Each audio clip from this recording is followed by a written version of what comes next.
सांप्रत संस्था द्वारा 8 मार्च विश्व महिला दिवसनी भव्य उजवणी। बिलखा रोड स्थित Samprat education and charitable trust Junagadh अति गंभीर अनाथ दिव्यांगों माटेनी संस्था આજે 8 मार्च विश्व महिला दिवस तरीके उजववामां आवे छे, जे अंतर्गत संस्थामां महिला दिवसनी उजवणी करवामां आवेल।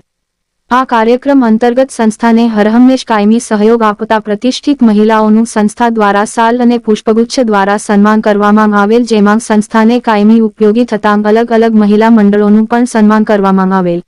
आम समग्र नारी शक्तिनी सन्मान करेला तके जूनागढ़ महानगरना उपाध्यक्ष ज्योतिबेन वाडोलिया, पूर्व मेयर आद्याशक्तिबेन मजमूदार, रुद्राक्ष लायन्स कल्पना रूपलबेन लखलाणी, अंधजन मंडल अमदावादना डे डायरेक्टर किन्नरीबेन देसाई वगैरे महिला महानुभावों खास उपस्थित रहेला। कार्यक्रम महिलाओं माटे होय, जेथी महिलाओने प्राधान्य आपवामां आवेल। कार्यक्रमने सफल बनाववा माटे संस्थाना मंत्री काजलबेन परमार तथा प्रमुख महेन्द्रभाई परमार अने स्टाफ भारे जहेमत उठावी हती।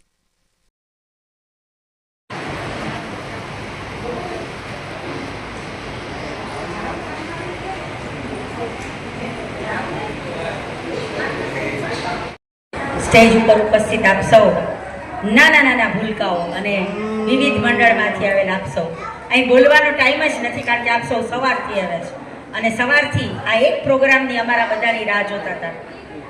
સ્ત્રી સશક્તિકરણની તો ખૂબ વાત કરી। મહિલા દિવસ એક દિવસ શું કામ 365 દિવસ ઉજવીએ, પણ એની શુભ શરૂઆત સૌ ઘરથી કરીએ। અત્યારે આપણે પેપરમાં ને જોઈએ છે દીકરીઓના ને કિસ્સા છે, અને પછી સ્ત્રી સશક્તિકરણની વાત કરીએ થોડા મહદઅંશે થોડું અયોગ્ય લાગે। દીકરીઓને ખૂબ સારા સારા સંસ્કાર આપો તો સશક્તિકરણ, સ્ત્રી સશક્તિકરણનું સાચા અર્થમાં એનો ઉદ્દેશ થશે। કારણ કે એ જે દીકરીઓનું અત્યારે દરરોજ પેપરમાં વાંચીએ છીએ એ આપણા માટે એક ભયજનક છે। આ એક નાનકડા બીજમાંથી વટવૃક્ષ જ્યારે પરમાર સાહેબે બનાવ્યું છે, હું પોતે પણ એની સાક્ષી છું। એટલે ઈશ્વર આ દરેક ભૂલકાઓ તમે ભગવાનની પૂજા નહીં કરો ને તો ચાલશે, એક દિવસ આવીને અડધો કલાક આ ભૂલકાઓ સાથે ટાઈમ વિતાવશો ને તો મનમાં તમને સંતોષ થશે। આવતા રહીએ, ભૂલકાઓ સાથે સમય વિતાવતા રહીએ, પરમાર સાહેબની સાથે રહીએ અને આને વધારેમાં વધારે આપણે વટવૃક્ષમાંથી પણ એનો વિકાસ કેવી રીતે થાય એવી ઈશ્વર પાસે આપણે પ્રાર્થના કરીએ। અને છેલ્લે જ્યારે બહેનોનો જ આજે દિવસ છે તો કોમલ હૈ કમજોર નહીં તું, શક્તિ કા નામ નારી હૈ, જગ કો જીવન દેને વાલી, મौत भी तुझसे हारी है। ખૂબ ખૂબ મને કદાચ તમે ઓળખો કે ના ઓળખતા હોય, હું મારી ઓળખાણ આપું। મારું નામ કાજલ છે, પ્રમુખ મહેન્દ્રભાઈ પ્રમુખ એની ઘરવાળી છું હું। આજે એની તબિયત ઠીક નથી, એને 1 મહિના પહેલા એટેક આવી ગયેલો છે, એક સ્ટોન બેસાયેલો છે, એટલે એના વતી હું બોલું છું। તો બધા મને આવકારજો અને હું પણ તમને આવકારું છું। આદ્યાશક્તિબેને મને થોડી હિંમત આપી, થોડી કિન્નરીબેને આપી, થોડી આપણે રૂપલબેને આપી, એટલે થોડી થોડી હિંમત મારામાં ભેગી થઈ અને રૂપલબેનનું ને આદ્યાશક્તિબેનનું, કિન્નરીબેનનું, બધાનું મહિલા મંડળનું હાર્દિક સ્વાગત કરું છું મારા તરફથી, સાહેબ તરફથી, બાળકો તરફથી અને મારા સ્ટાફ વતી બધાનું વંદન સાથે હાર્દિક સ્વાગત કરું છું।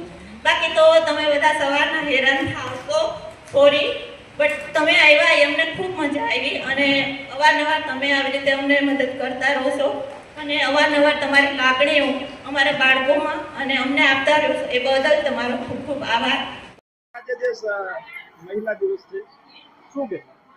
નમસ્કાર, હું રૂપલ લખલાણી। 8 માર્ચ વિશ્વ મહિલા દિવસ, મારા ખ્યાલ પ્રમાણે અહીંયાથી જેટલા વક્તાએ કહ્યું એમ કીધું કે 365 દિવસ સ્ત્રીના હોય છે, પરંતુ પરંપરાગત આજે જે આપણે 8 માર્ચની ઉજવણી કરીએ છીએ વિશ્વ મહિલા દિવસ નિમિત્તે, ત્યારે અમને લોકોને ખૂબ માન મળે છે સમાજ તરફથી અને આજનો દિવસ અમારા માટે એક મહત્વપૂર્ણ બનાવે છે। આજે સાંપ્રત જે અહીંયાની સંસ્થા છે એ જૂનાગઢ તો નહીં પણ આખા ગુજરાતનું અને આખા ભારતનું ગૌરવ છે એવી આ સાંપ્રત સંસ્થા છે। એમના જે લીડર છે પરમાર સાહેબ છે, એ ખૂબ સરસ રીતે અહીંયાથી એને બીજમાંથી વટવૃક્ષ બનાવ્યું છે અને જ્યાં નાના નાના ભૂલકાઓ છે કે જે ડિસેબલ છે એ લોકોને ખૂબ સારી રીતે સાચવે છે। વિશ્વ મહિલા દિવસ નિમિત્તે કહું તો મારી દરેક માતૃને એ જ પ્રાર્થના છે કે અત્યારના જમાનામાં જે આપણી દીકરીઓ છે અને એ જે બધા કિસ્સાઓ પેપરમાં અને બધે સોશિયલ મીડિયામાં આવે છે, તો આપણે દીકરીઓને એક માં તરીકે સારા સંસ્કાર આપીશું તો એ વિશ્વ મહિલા દિવસની અને સ્ત્રી સશક્તિકરણની એક મહાન આપણા તરફથી એ લોકોને ભેટ હશે. સૌ સાથે મળી અને આપણી દીકરીઓને, આપણા સમાજને કંઈક આપીએ. કોમલ હે કમજોર નહીં તું, શક્તિ કા નામ નારી હે, જગ કો જીવન દેને વાલી, મોત ભી તુજસે હારી હે.